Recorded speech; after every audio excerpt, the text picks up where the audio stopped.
You guys know I've been on a Yu Yu Hakusho kick recently. I posted 2 Yu Yu Hakusho videos just last week, talking about the live action and then my favorite character in all of Yu Yu Hakusho. So today we're talking about the movies, and there's 2 movies total, although one is honestly really just a special. It's 30 minutes, but the other one's a full-length 1 hour and 30-minute movie. So first off, obviously spoilers. Spoiler alert for both the movies. I'm going to talk about them, so, you know, watch them if you're going to watch the video. And hey, subscribe while you're here. You know what I'm saying?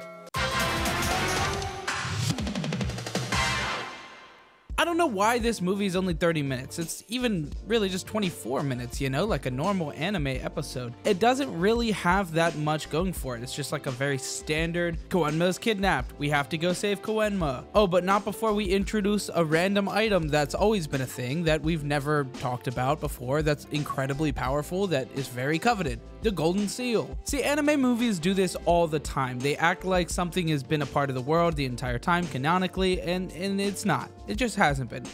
I never had friends to rely on, even when I first started. That's not true, Hyugo. I was right there. And it's fine, it's really easy to not take it that serious, but it's pretty weird. And this is the case for the other movie too. But here we have the Golden Seal, and it's just this really broken item, apparently, that Enma uses to mark people's afterlife or something like that. But I do love that about Togashi's work. He includes magical artifacts always in his material, right? Hunter x Hunter did that really well. It added so many layers to the world. Magical creatures, magical artifacts, just a bunch of crazy stuff in the world just to add depth. I like that a lot. One Piece obviously does that a lot as well, and it just adds a lot to the world. Kurama, Hiei, their introduction was with magical artifacts. So of course it's something that they did well. Oh, and before I talk about it, watch this movie subbed. The dubbing's not bad. I actually found out that it was some like major voice actors that dubbed this. If you watched Yu Yu Hakusho dubbed, then it's very off-putting. It's not bad dubbed, it's fine, but it's very different. I don't know. It's too early for the rumor mill to be working.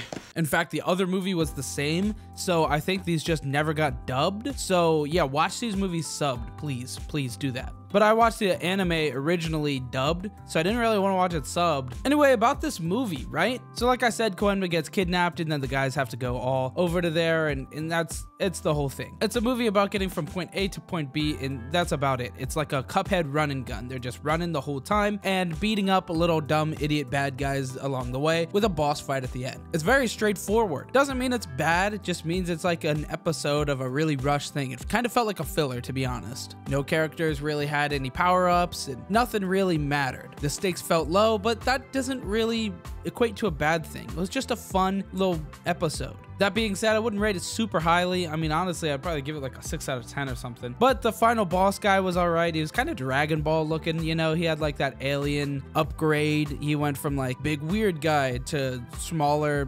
cooler, stronger guy. And he had this power that reflected back things. So the spirit gun was just completely null and void. But Yusuke thought of a cool, on-the-fly way to deal with it, which is something that he does pretty frequently. All right, now we're into the real movie. This is an hour-and-a-half full-length movie, something I wish we had more of in this space, right? I wish we had more Yu Yu Hakusho ones, maybe updated more modern ones. That'd be awesome. But this is what we got. And it's solid. It's a very standard anime movie thing. It does that thing once again where they introduce something and act like it's always been a canon piece of the world, and it just isn't. But you play it off like it is, and that's fine. You know how there's the spirit world and the demon world and the regular world? Well, apparently there's a fourth one called the Netherworld, and it got destroyed. But not really.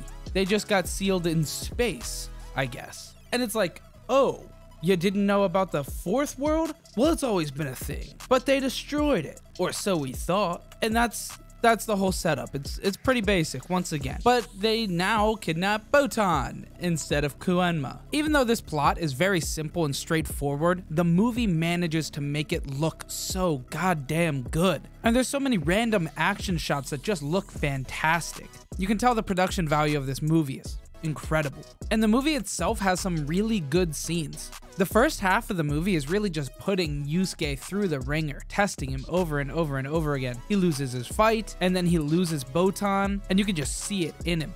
that depression, that feeling like he can't do it. The fights are solid. Of course, they're up against a bad guy that has 3 goons, 4 of them, 4 of Team Urameshi. You guys get it. There's individual fights and it's cool. Everybody gets rocked except Kuwabara. Kuwabara wins, but he spends all of his spirit energy. So then later, when we get the fight backs, you know, the rebuttals from our squad beating up these guys again, we get the Kurama fight. It's pretty cool. His opponent's solid. You know, he's got this thing where he can like change Kurama's memories and become a guy from his memories. Kurama fight was cool, but it wasn't anything super special. But the Hiei fight just starts off going crazy. The guy turns Hiei evil. He goes full green guy Jigan Eye mode, summons this black dragon wave, and he breaks the evil spell and destroys the demon with that, and that's cool. I feel like Hiei is a very fan servicey character with his attack, like the black dragon wave. That's just such a overpowered but like normal dragon anime attack. Then you got the Yusuke final fight, and of course that's all right. Fortunately, Kuwabara gets another moment. He comes back just in time for, you know, Yusuke not to die. And then we get a climactic as hell finisher attack. This spirit gun dragon of darkness flame combination attack make Yusuke's